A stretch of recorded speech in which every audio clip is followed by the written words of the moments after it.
சட்ட முறைப்படி நிறுவப்பெற்றுள்ள இந்திய அரசமைப்பு சட்டத்தில் உண்மையான நம்பிக்கையும் பற்றுறுதியும் கொண்டிருப்பேன் என்றும் இந்திய நாட்டின் இறையாண்மையையும் ஒருமைப்பாட்டையும் நிலைநிறுத்துவேன் என்றும் நான் மேற்கொள்ள இருக்கும் கடமையை நேர்மையுடன் நிறைவேற்றுவேன் என்றும் உளமாற உறுதி கூறுகிறேன்.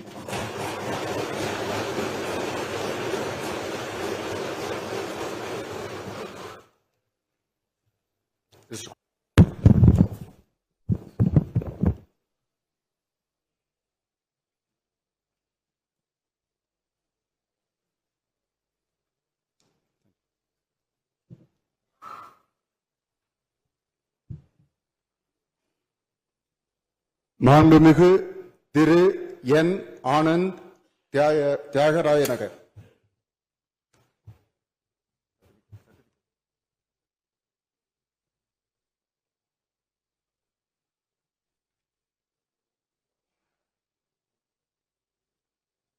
சட்டமன்ற பேரவையின் உறுப்பினராக தேர்ந்தெடுக்கப்பெற்ற என் ஆனந்த் என்றும் நான் சட்ட முறைப்படி நிறுவப்பெற்றுள்ள இந்திய அரசு சட்டத்தில் உண்மையான நம்பிக்கையும் பற்றுதையும் கொண்டிருப்பேன் என்றும் இந்திய நாட்டின் இறையாண்மையும் ஒருமைப்பாட்டையும் நிலைநிறுத்துவேன் என்றும் நான் மேற்கொள்ள இருக்கும் கடமை நேர்முறை நிறைவேற்றுவேன் என்றும் உளமாற உறுதி கூறுகிறேன்.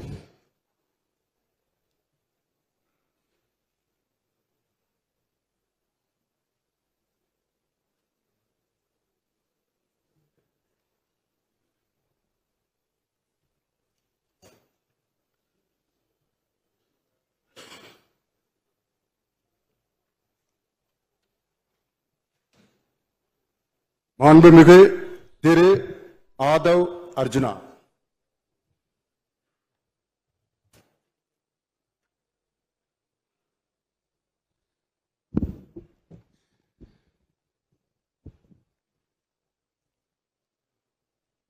சட்டமன்ற பேரவையின் உறுப்பினராக தேர்ந்தெடுக்கப்பெற்ற ஆதவ் அர்ஜுனா என்னும் நான் சட்ட முறைப்படி நிறுவப்பெற்றுள்ள இந்திய அரசமைப்பு சட்டத்தின் உண்மையான நம்பிக்கையும் பற்றுறுதியும் கொண்டிருப்பேன் என்றும் இந்திய நாட்டின் இறையாண்மையும் ஒருமைப்பாட்டையும் நிலைநிறுத்துவேன் என்றும் நான் மேற்கொள்ள இருக்கும் கடமையை நேர்மையுடன் நிறைவேற்றுவேன் என்றும் உளமாற உறுதி கூறுகிறேன்.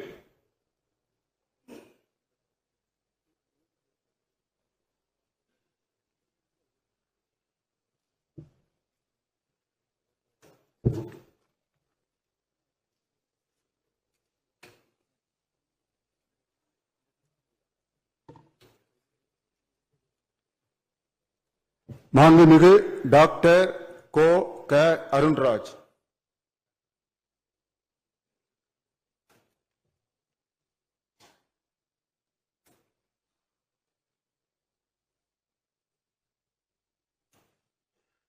சட்டமன்ற பேரவையின் உறுப்பினராக தேர்ந்தெடுக்கப்பெற்ற கோ க அருண்ராஜ் எனும் நான் சட்ட முறைப்படி நிறுவப்பெற்றுள்ள இந்திய அரசமைப்பு சட்டத்தில் உண்மையான நம்பிக்கையும் பற்றுறுதியும் கொண்டிருப்பேன் என்றும் இந்திய நாட்டின் இறையாண்மையையும் ஒருமைப்பாட்டையும் நிலைநிறுத்துவேன் என்றும் நான் மேற்கொள்ள இருக்கும் கடமையை நேர்மையுடன் நிறைவேற்றுவேன் என்றும் கடவுள் அறிய உறுதி கூறுகிறேன்.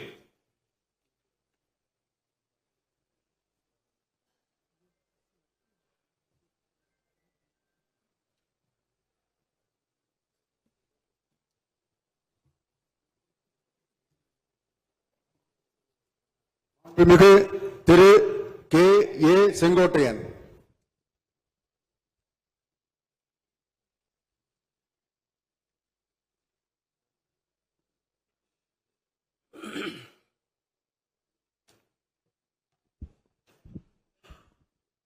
சட்டமன்ற பேரவையின் உறுப்பினராக தேர்ந்தெடுக்கப்பட்ட கே ஏ செங்கோட்டையன் எனும் நான் சட்ட முறைப்படி நிறுவப்பட்டுள்ள இந்திய அரசியல் அமைப்பின் சட்டத்தில் உண்மையான நம்பிக்கையும் பற்றுறுதியும் கொண்டிருப்பேன் என்றும் இந்திய நாட்டின் இறையாண்மையும் ஒருமைப்பாட்டையும் நிலைநிறுத்துவேன் என்றும் நான் மேற்கொள்ள இருக்கும் கடமையை நேர்மையுடன் நிறைவேற்றுவேன் என்று கடவுள் அறிய உறுதி கூறுகிறேன்.